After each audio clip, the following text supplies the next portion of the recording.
bonjour, bonjour, peuple racheté de Dieu. Que le Seigneur vous bénisse ce matin. Que le Seigneur vous accompagne dans toutes vos activités. Que sa lumière luise sur votre sentier. Je vous souhaite de passer une excellente journée dans la paix de notre Seigneur Jésus-Christ. Alors, je viens ce matin avec un message de la part du Seigneur. Un message que j'ai intitulé « Ne compare plus ta vie à celle des autres ». Ne compare plus ta vie à celle des autres. Alléluia. Alors, bien-aimé, ce matin, je voudrais dénoncer une attitude que nous avons l'habitude de pratiquer. Pratiquer parfois dans le secret de notre cœur. Pratiquer parfois lorsque nous regardons la vie des autres.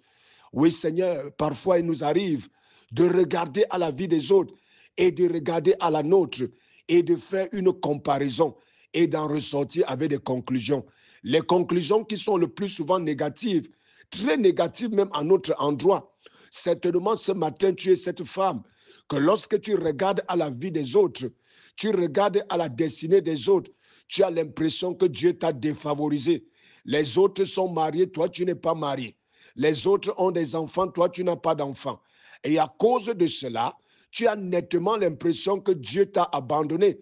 Bien-aimé, ce n'est rien d'autre que le fruit d'une comparaison. C'est parce que tu as regardé à la vie des autres et que tu l'as comparée à celle des autres, c'est pourquoi tu en es arrivé à ce niveau. Mais bien-aimé, le Seigneur est au contrôle de ta vie. Le Seigneur a un plan dans ta vie. Si au jour d'aujourd'hui, tu n'es pas marié, si au jour d'aujourd'hui, tu n'as pas d'enfant, cela ne veut pas dire que c'est une conclusion. Alléluia. Bien-aimé, peut-être que tu es là ce matin. Tu es un serviteur de Dieu, une servante de Dieu.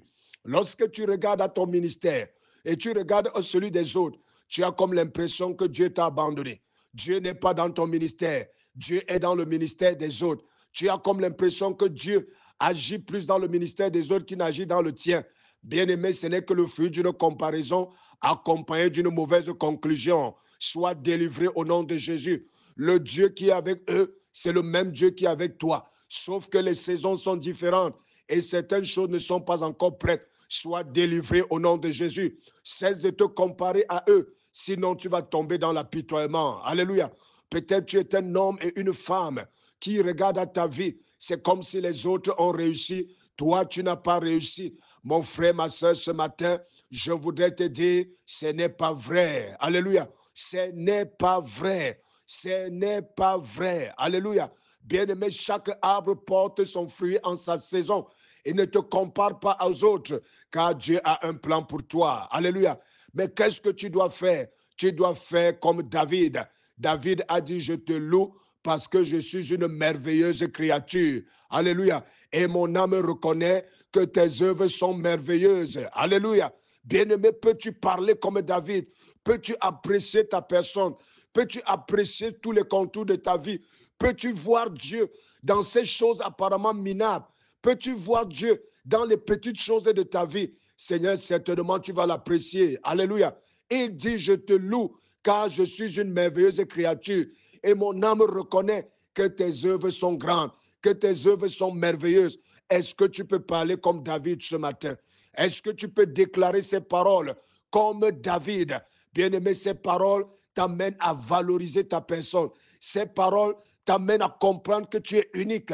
Ces paroles t'amènent à apprécier Dieu au milieu de la multitude des choses. Ces paroles t'amènent à comprendre que ta vie ne ressemble pas à celle des autres. Au nom puissant de Jésus. Alors je lève ma voix ce matin. Toute personne qui vit dans cet esprit, toute personne qui est victime de cette attitude, qu'elle soit délivrée au nom de Jésus. Qu'elle soit délivrée au nom de Jésus. Quel que soit l'état dans lequel tu as été plongé à cause de cette attitude, peut-être l'apitoiement, peut-être le découragement, le manque de confiance en soi. Ce matin, quelqu'un au son de ma voix soit délivré au nom de Jésus. Quelqu'un au son de ma voix soit libéré au nom de Jésus. Quelqu'un au son de ma voix soit réconforté au nom de Jésus. Quelqu'un au son de ma voix retrouve le courage, retrouve l'assurance dans le nom puissant de Jésus. Que Dieu vous bénisse ce matin. Shalom, shalom, shalom, shalom.